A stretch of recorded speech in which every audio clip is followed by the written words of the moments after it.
You can't get Social Security at age 62. Here's why in this video. I have all the details and exactly what you need to know, so let's get right into it. Alright, now if you've ever thought that Social Security is confusing, complex, and they have a lot of weird rules, well, get ready because this is possibly one of the weirdest rules within the Social Security Administration and exactly why I want to share it with you here in this video, because you can't actually get Social Security at the age of 62. So I certainly want to bring this to your attention because it could directly impact your monthly benefit, especially if you are on the fence about filing for Social Security benefits at the age of 62. You certainly want to know about this, as this is possibly the weirdest of all the rules for Social Security. Let's get right into it. Really fast before we do, thanks so much for joining me. If you have not done so yet, or if you're new here, thanks so much for joining me. Please subscribe down below. It's totally free to do so. There's that big old button right down below the video. Make sure to hit that, as I'm here for you right by your side every single day, talking through all the complex rules and details of Social Security, as well as pointing out anything out there right now that may impact you, your money, your benefits, your lifestyle, your bank account, and of course anything popping up you can possibly grab and or take advantage of as a low-income or fixed-income beneficiary. It's been very weird here over the last few years, and it will continue to be very weird for the next couple years. And again, I will continue to be here for you every single day with the latest updates and helping you out in any way that I possibly can, as that's my dedication, and as always, I'm sticking to it. Thanks again. Please subscribe down below, and let's get into it and talk about this rule that is in place. You can't actually get Social Security benefits at 62, what this means for you, and what does it mean going forward now if you do want to file for your benefit at 62? All right, so there's a weird rule in place. Now again, this is not the only one. In fact, there are a lot of super weird rules out there.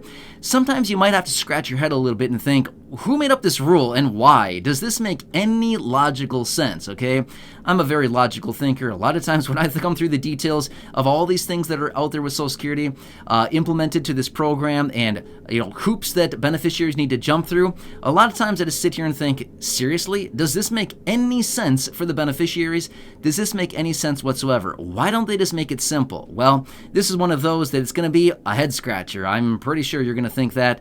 And again, I want to bring this to your attention because this may be a little bit surprising to a lot of people. All right, so first off, you can claim benefits at the age of 62. Now, you get that, right? As early as 62, you can file for your benefit. In fact, 66% of beneficiaries file for their benefit sometime between the ages of 62 and their full retirement age, okay?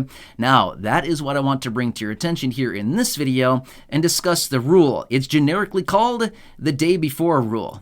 Okay, what is that? Okay, let me explain to you what this so-called day before rule is and how it pertains to your 62nd birthday, claiming benefits, and all the details about this. So here's basically what it says. Is they basically count your birthday, as in Social Security, they count your birthday as the day before your birthday. Why? Good question. I'm not really sure why wouldn't they just use the normal day as your birthday rather than making up some other day, but this is the rule that is in place, okay? They use the day before your birthday as the date that they technically claim as your birthday.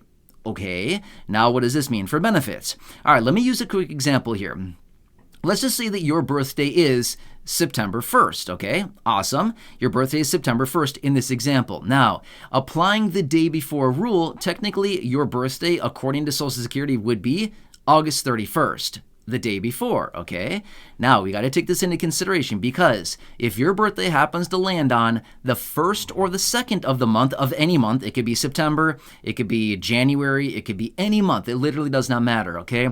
If your birthday happens to land on the 1st or the 2nd of the month, that's kind of a better thing, okay? It doesn't really matter. I'm just simply saying you can get your benefits technically a little bit earlier in that situation, but if your birthday lands anywhere between basically the 3rd through the end of the month, any month throughout the year, you're going to get your benefits a little bit later, and no, they are not arriving on your 62nd birthday, okay? But for those of you that have a birthday landing on the 1st or the 2nd, they do actually arrive a month sooner, okay? Now, here's what it comes down to.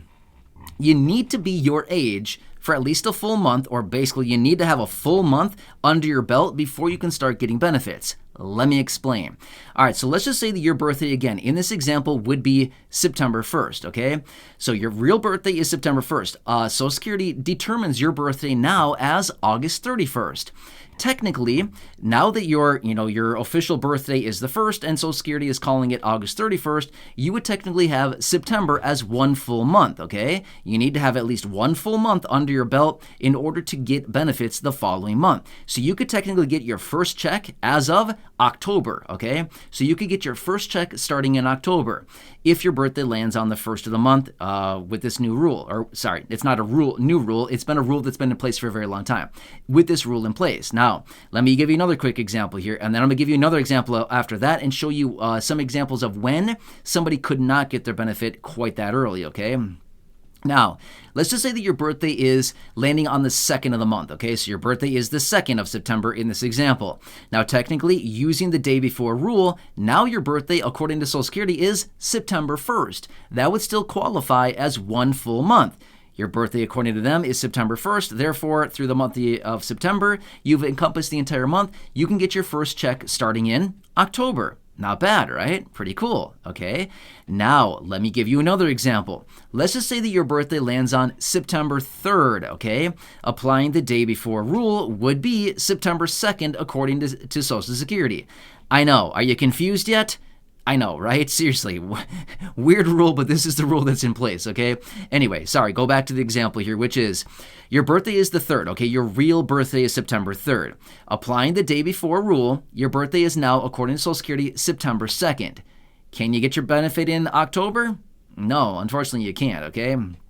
So this would apply essentially to anybody that has a birthday the 3rd through the rest of the month. This rule applies. So basically this rule applies to everybody, but what happens is unless your birthday is the 1st or the 2nd of the month, you can get your benefit the following month. However, if your birthday lands anywhere between the 3rd through the end of the month, any month throughout the year, doesn't matter the month, you have to wait another month upon that, okay? Let me explain. Now, going back to this example here, your birthday lands on September 3rd, okay? Applying the day before rule, your birthday now, according to Social Security, is September 2nd.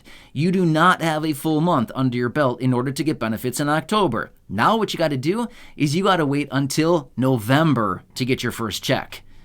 Yeah, kind of frustrating, right? Well, this is the reality behind this, okay? So taking into consideration the day before rule, in this example, the birth date is now moved back a day. You don't have a full month because, you're cutting off, you're missing one full day there, according to this example that I'm giving you. Therefore, you cannot get a check in October, but you need to wait until November to get your very first check from Social Security, okay? That is the day before rule.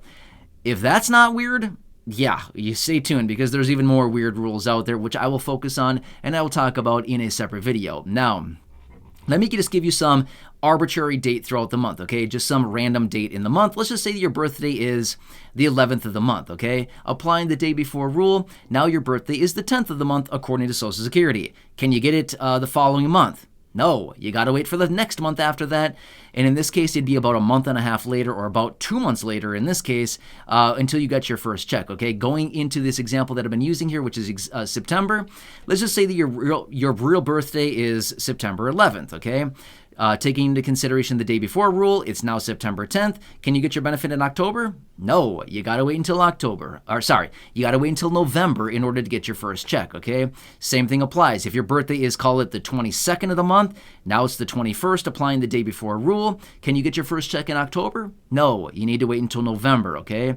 So if you are on the fence about filing for Social Security, and you want to kick off your retirement with a first Social Security check right away on your 62nd birthday, it's not happening, okay? It's not happening. You'll need to wait at least 1 month, depending on when your birthday is.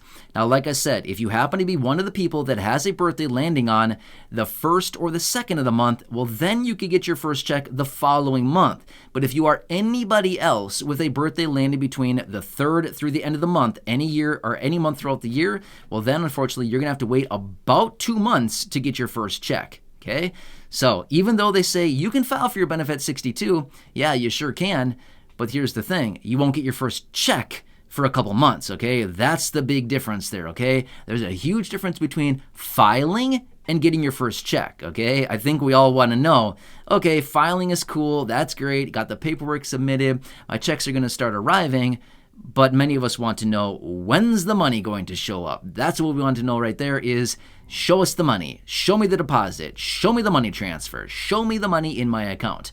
That's what I want to know, okay? Anyway, I want to bring this to your attention because if you're in the situation where you're excited, you want to claim those benefits, you're waiting for that first deposit to hit your account, and then you realize, oh, wait, now I need to wait another month? I wasn't planning for this. Now I have a month of just waiting, twiddling my thumbs, waiting for that first check. Not a fun feeling, right? It can be very frustrating, especially if you're in a situation where you need that money right away. That could be kind of an ugly situation, right? So anyway, hope this one helps you. Again, I want to bring you the details. And again, there are far more weird rules out there within Social Security. This is one of them, and there are plenty more, which I will cover in a separate video. Anyway, if you have any comments, questions, feedback on this, please feel free to leave that down below in the comment section. I do my best to read as many comments as I can each and every day, and of course, follow up and answer those as much as I possibly can. Otherwise, if I need to make another dedicated video, of course, I can do that as well. Otherwise, I would encourage you, do some research on your own if you'd like to. Just search Social Security day before rule, and you'll find some information there if you want to search it. Anyway, you can always call Social Security if you'd like to and talk to an agent about it, and they can certainly talk to the details about this. Anyway, hope this helps you. Another series here talking about weird rules in Social Security. Maybe I should start a series. I'll call it The Weird Rules of Social Security. I don't know. Probably not, but either way, just saying. Hope this one helps you. Again, subscribe down below. If you haven't done so yet, it's totally free to do so. Share the video with your friends, family, social media, and go back and check out any of the other thousands and thousands of videos here on the channel. Until next time, enjoy your day, take care, have a good one, and catch you again later in the next video. I'll see you for now.